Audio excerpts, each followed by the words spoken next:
വയനാട് കണിയാമ്പറ്റ ജനവാസ മേഖലയിൽ ഇറങ്ങിയ കടുവയെ മയക്കുവെടി വയ്ക്കാൻ തീരുമാനം. കാട്ടിലേക്ക് കയറ്റിവിടാനുള്ള ശ്രമം പരാജയപ്പെട്ടതിനെ തുടർന്നാണ് മയക്കുവെടി വയ്ക്കാൻ തീരുമാനമായത്. തെർമൽ ഡ്രോൺ ഉപയോഗിച്ച് കടുവയെ ലൊക്കേറ്റ് ചെയ്യാൻ ശ്രമം തുടരുന്നു. ദൗത്യത്തിനായി മുത്തങ്ങയിൽ നിന്നും വിക്രം, ഭരത് എന്നീ കുങ്കി ആനകളെയും പ്രദേശത്ത് എത്തിച്ചിട്ടുണ്ട്. പനമരം, കണിയാമ്പറ്റ എന്നീ പഞ്ചായത്തുകളിലെ വിവിധ വാർഡുകളിലെ എല്ലാ വിദ്യാഭ്യാസ സ്ഥാപനങ്ങൾക്കും അവധി പ്രഖ്യാപിച്ചിട്ടുണ്ട്. വിവരങ്ങളുമായി രാജേഷ് ശ്രീനിവാസൻ ചേരുന്നു. രാജേഷ്, ആനയെ മയക്കുവെടി വയ്ക്കാനുള്ള ഒരു തീരുമാനത്തിലേക്ക് എത്തിയിരിക്കുകയാണ്. കൂടുതൽ വിവരങ്ങൾ എന്തൊക്കെയാണ്? കടുവയെ മയക്കുവെടി വയ്ക്കാനുള്ള തീരുമാനത്തിലേക്ക് എത്തിയിരിക്കുകയാണ്. കൂടുതൽ വിവരങ്ങൾ എന്തൊക്കെയാണ്? ദീപ്തി, 3 ദിവസമായി ജനവാസ മേഖലയിൽ ഇറങ്ങിയ കടുവയെ പിടികൂടാനുള്ള ദൗത്യം നിലവിൽ ഇപ്പോൾ ആരംഭിച്ചിരിക്കുന്നു.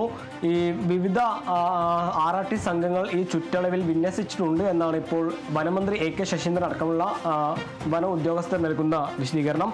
ഈ പനമരം കണിയാമ്പറ്റ പഞ്ചായത്തിൽ ഇതുമായി ബന്ധപ്പെട്ട ഒരു ജാഗ്രതാ നിർദ്ദേശം കൂടി ഇപ്പോൾ കളക്ടർ നൽകിയിട്ടുണ്ട്. ഈ പോലീസും കളക്ടറും നൽകിയിട്ടുള്ള നിർദ്ദേശം പാലിക്കണമെന്നാണ് ഇപ്പോൾ വനംവകുപ്പ് ഉദ്യോഗസ്ഥർ പറയുന്നത്. അതുപോലെ തന്നെ ഈ ചുറ്റളവിൽ 3 കിലോമീറ്റർ ചുറ്റളവിലുള്ള ഈ തേയില കാപ്പിത്തോട്ട തൊഴിലാളികളോടും ഒരു ജാഗ്രതാ നിർദ്ദേശം തൊഴിലാളികൾക്കും ഇപ്പോൾ ഒരു ജാഗ്രതാ നിർദ്ദേശം നൽകിയിട്ടുണ്ട്. ഈ കടുവയെ പിടികൂടാൻ ഇപ്പോൾ തെർമൽ ഡ്രോണുകളും ചില ക്യാമറ ട്രാപ്പുകളുമാണ് ഇപ്പോൾ വനംവകുപ്പ് വിവിധ മേഖലയിൽ വിന്യസിച്ചിട്ടുള്ളത്. അതുപോലെ തന്നെ മുത്തങ്ങയിൽ നിന്നും 2 കുങ്കിയാനകളെയും കൂടി ഇപ്പോൾ സ്ഥലത്ത് എത്തിച്ചിട്ടുണ്ട്. ഇപ്പോൾ ഏകദേശം വയനാട് DFOന്റെ നേതൃത്വത്തിലുള്ള വനംവകുപ്പ് ഉദ്യോഗസ്ഥരാണ് ഇതിനൊരു ഏകോപനം ചുമതല ഉള്ളത്. ഈ പനമരം പഞ്ചായത്തിലെ 6, 7, 8, 9, 14, 15 വാർഡിലും അതുപോലെ തന്നെ കണിയാമ്പറ്റ പഞ്ചായത്തിലെ 5, 6, 7, 19, 20 വാർഡിലാണ് ഇപ്പോൾ കളക്ടർ ഒരു ജാഗ്രതാ നിർദ്ദേശം നൽകിയിട്ടുള്ളത്. ഈ സ്ഥലങ്ങളിലെ വിദ്യാഭ്യാസ സ്ഥാപനങ്ങൾക്കും അംഗനവാടി, മദ്രസ തുടങ്ങിയ വിദ്യാഭ്യാസ സ്ഥാപനങ്ങൾക്കും ഇപ്പോൾ അവധി പ്രഖ്യാപിച്ചിട്ടുണ്ട്. പ്രദേശത്ത് ക്യാമറ ട്രാപ്പുകളും ഇപ്പോൾ വെച്ചിട്ടുണ്ട്. 5 വയസ്സുള്ള കടുവയാണ് 3 ദിവസം മുമ്പ് ഈ ജനവാസ മേഖലയിൽ എത്തിയത്. ഈ വയനാട് വന്യജീവി സങ്കേതത്തിലെ കടുവയാണ് ഇപ്പോൾ എത്തിയെന്നാണ് വനംവകുപ്പ് നൽകുന്ന വിശദീകരണം. ഇന്നലെ രാത്രിയോടെ ഈ കടുവയെ പിടികൂടാനുള്ള ദൗത്യം ആരംഭിക്കുന്ന ഒരു സാഹചര്യം ഉണ്ടായിരുന്നു. ചിക്കല്ലൂരിലെ വയലിൽ നിന്ന് ഈ കടുവയെ പിടികൂടാൻ അല്ലെങ്കിൽ കണ്ടെത്തിയിരുന്നു. തുടർന്ന് പടക്കം പൊട്ടിച്ച് ഉൾക്കാട്ടിലേക്ക് കയറ്റാനുള്ള ശ്രമം അത് പരാജയപ്പെടുകയായിരുന്നു. ഈ ജനവാസ മേഖലയിലേക്ക് തന്നെ ഈ കടുവ എത്തിയതാണ് ഒരു അല്ലെങ്കിൽ കടുവയെ പിടികൂടാനുള്ള ദൗത്യത്തിന് ഏറ്റവും വെല്ലുവിളിയായി തീരുന്നത്.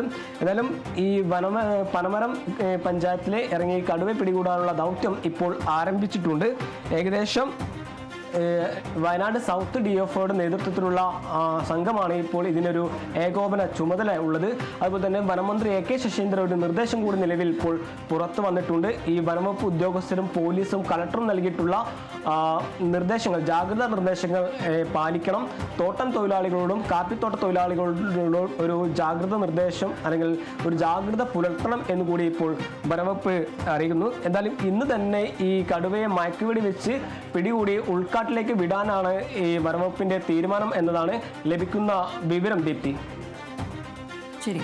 വയനാട് കണിയാമ്പറ്റ ജനവാസ മേഖലയിൽ ഇറങ്ങിയ കടുവയെ മയക്കുവെടി വയ്ക്കാൻ തീരുമാനം. കാട്ടിലേക്ക് കയറ്റിവിടാനുള്ള ശ്രമം പരാജയപ്പെട്ടതിനെ തുടർന്നാണ് മയക്കുവെടി വയ്ക്കാൻ തീരുമാനമായത്. തെർമൽ ഡ്രോൺ ഉപയോഗിച്ച് കടുവയെ ലൊക്കേറ്റ് ചെയ്യാൻ ശ്രമം തുടരുകയാണ്. ദൗത്യത്തിനായി മുത്തങ്ങയിൽ നിന്നും വിക്രം, ഭരത് എന്നീ കുങ്കി ആനകളെയും പ്രദേശത്ത് എത്തിച്ചിട്ടുണ്ട്. പനമരം, കണിയാമ്പറ്റ എന്നീ പഞ്ചായത്തിലെ വിവിധ വാർഡുകളിലെ എല്ലാ വിദ്യാഭ്യാസ സ്ഥാപനങ്ങൾക്കും അവധി പ്രഖ്യാപിച്ചിട്ടുണ്ട്. രാജേഷ് ശ്രീനിവാസനാണ് വിവരങ്ങൾ നൽകിയത്.